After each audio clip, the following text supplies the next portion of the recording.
मेरे प्यारे मित्रों, जय हिंद। पारसनाथ क्लासेस में आप सभी का स्वागत है। आज हम एक्सरसाइज 8.1 क्वेश्चन नंबर 2 को सॉल्व करने वाले हैं। इसके पहले हम पिछला चैप्टर बता चुके हैं और 1 नंबर का सारा क्वेश्चन हम बता दिए। आप चाहें तो डिस्क्रिप्शन में जाके लिंक को टच करके और वो क्लास आप देख सकते हैं, ठीक है। यदि आप समझ गए होंगे तो इसमें आपको थोड़ा सा भी दिक्कत नहीं होने वाला है। फिलहाल देखिए इसको हम कैसे सॉल्व करते हैं, ठीक है। चलिए,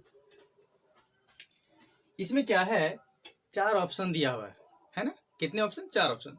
4 में से कोई एक सही है और सही को टिक करना है। क्या करना है? टिक करना है। तो सबसे पहले हम सॉल्व करेंगे।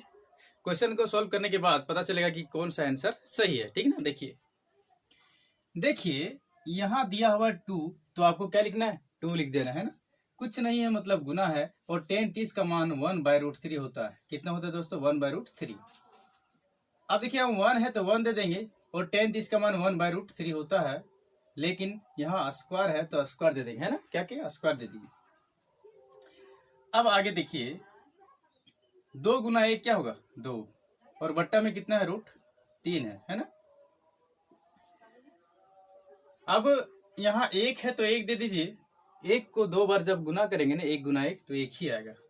लेकिन √3 2 बार गुना करेंगे तो रूट हट जाएगा, यहाँ केवल 3 आएगा। कितना आएगा? 3। क्योंकि आप जानते हैं, मान लिया जाए सेम प्रकार का 2 चीज रहता है ना गुना में, तो यहाँ केवल ए होता है, देखिए, है ना। रूट हट गया ना। इसी तरह से √3 2 बार जब लिखेंगे ना तो क्या आएगा? 3 आएगा।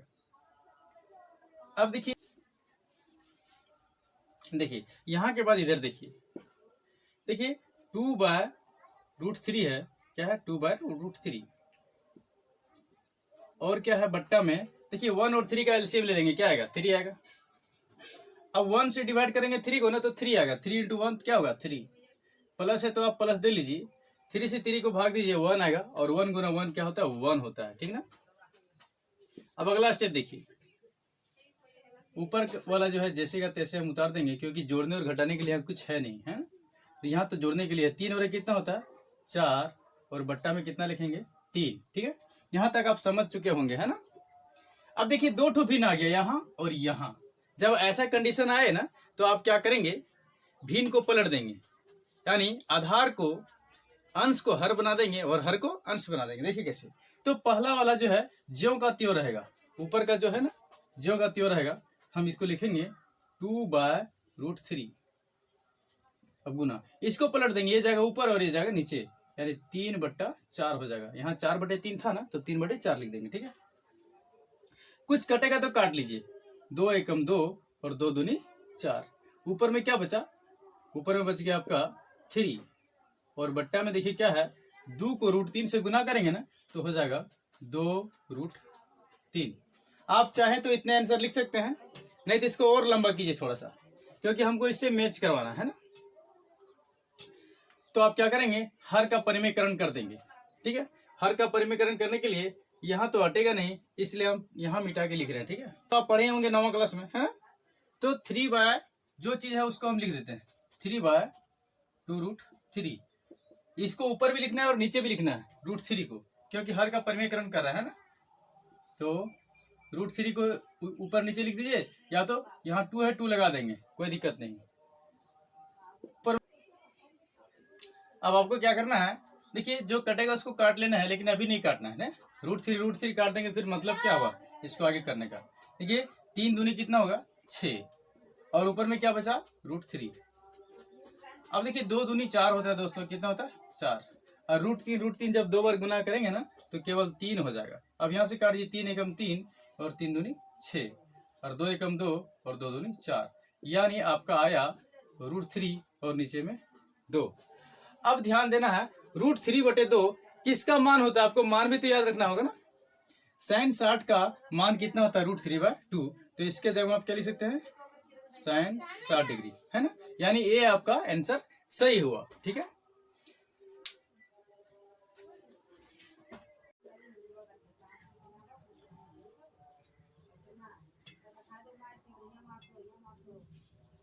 देखिए अब दूसरा नंबर क्वेश्चन क्या है, पहला नंबर जैसा था ना सेम है।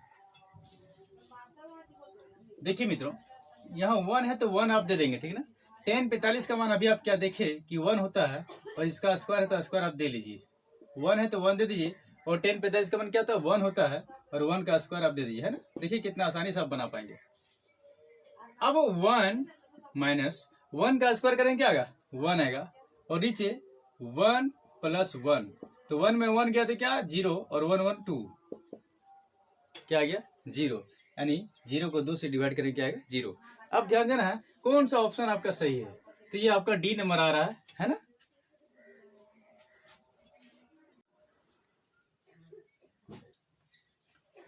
देखिए मित्रों, अभी आपने 1 और 2 नंबर सॉल्व किया, सेम है, थोड़ा सा अंतर क्या है कि इसमें केवल फॉर्मूला बेसिस है ना। आप ध्यान दीजिएगा sin 2a है ना, sin 2a बराबर 2 sin a है, sin 2a बराबर 2 sin a होगा जब जब इसका मतलब है कि इसमें कौन वाला मान सेट होगा कि ये दोनों बराबर हो जाएगा। हम 0 डिग्री रखेंगे तो बराबर होगा, 30 डिग्री रखेंगे तो बराबर होगा, 45 या 60 क्या रखेंगे कि बराबर हो जाएगा। तो अभी हम समझते हैं, तो ध्यान दीजिएगा sin 2a का फॉर्मूला क्या होता है ना, 2 sin a into cos a। तो आप लिख देंगे इसके स्थान पर 2 sin a into cos a, ये फॉर्मूला आप लोग याद रखेंगे, है ना। sin 2a का फॉर्मूला क्या था, 2 sin a into cos a, ठीक है। अब इसके स्थान पर ये लिख दिया और ये दोनों उतार दिए, 2 sin a जैसे का तैसा। अब ध्यान दीजिएगा 2 sin a इधर से और 2 sin a इधर से कट गया ना, यहाँ क्या बचा cos a, इधर कुछ नहीं बचा, मतलब 1 बचा, क्या बचा 1। अब ध्यान दीजिएगा ये 1 यहाँ तो cos बचा है, cos कितना डिग्री का जो मान है, कितना डिग्री कोण का मान जो होता है 1 होता है। तो आप जानते हैं cos 0 डिग्री का मान कितना होता है, 1 होता है। आप लिखेंगे cos 0 डिग्री बराबर 1, तो 0 डिग्री देखिए किसमें है, इसमें है, ये आपका आंसर हो गया दोस्तों। देखिए आप कितने आसानी से कर लिए, है ना। अब हम लोग अगला 4 नंबर में देखते हैं, ठीक है।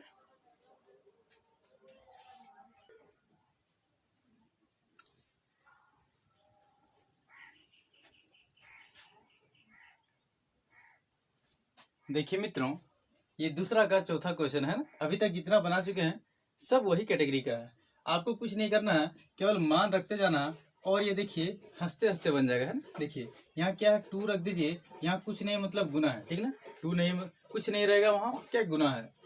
tan 30 का मान कितना होता है, 1/√3। ये मान आप याद रखेंगे तो बड़ा आपको फायदा होगा, क्योंकि परीक्षा में समय भी तो बचाना है, कैलकुलेट करके तो आप निकाल सकते हैं, है ना। तो 1 माइनस tan 30 का मान कितना होता है 1/√3, लेकिन यहाँ पावर 2 है तो आप भी दे दीजिए पावर 2, है ना।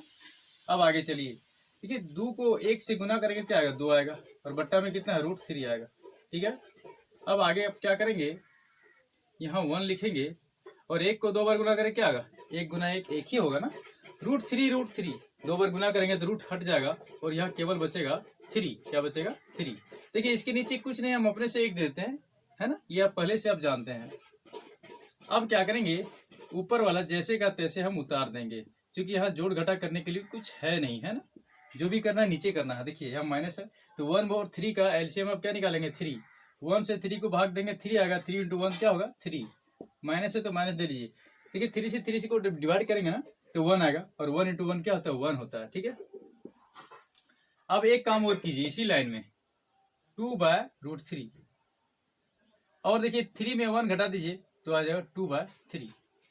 देखिए यहाँ भिन्न 2 ठो आ गया, ऊपर में P/Q है, नीचे भी P/Q है। इस तरह का कंडीशन दिखे ना तो बट्टा को हम क्या करेंगे, पलट देंगे। कैसे पलटते हैं अभी आप ध्यान दीजिएगा, 2/√3 है ना। अब क्या करेंगे, ये जाएगा ऊपर और ये जाएगा नीचे, यानी नीचे था उसको ऊपर कर दिए। देखिए 2 से 2 कट गया, 2 से 2 कट गया। अब ऊपर में क्या आया √3, तो हम लिख लेंगे √3 नहीं, ऊपर में क्या आया 3, और नीचे क्या है √3। अब ध्यान दीजिएगा नीचे रूट को हटाना है, रूट हटाने के लिए आप क्या करेंगे, थोड़ा सा दिमाग लगाइए। क्या हम 3 को लिख सकते हैं, √3 इंटू √3, 3 के बदले हम √3 लिख सकते हैं। क्यों, क्योंकि √3 जब गुना करेंगे तो 3 आएगा, क्या आएगा 3, और नीचे अब क्या है √3 है, √3 से √3 कट गया, क्या है 3, √3 है ना। अब √3 किसका मान होता है आप खोजिए, तो ध्यान दीजिएगा √3 किसका मान होता है, sin 30 का मान होता है 1/2, ठीक है। आगे चलिए, sin 60 का मान √3/2 होता है, cos 60 का मान कितना होता है? तो 1/2 होता है। और tan 60 का मान कितना होता है? हाँ, tan 60 का मान कितना होता है दोस्तों? √3 होता है। कितना होता है? √3। तो ये आपका आंसर हुआ, ठीक ना।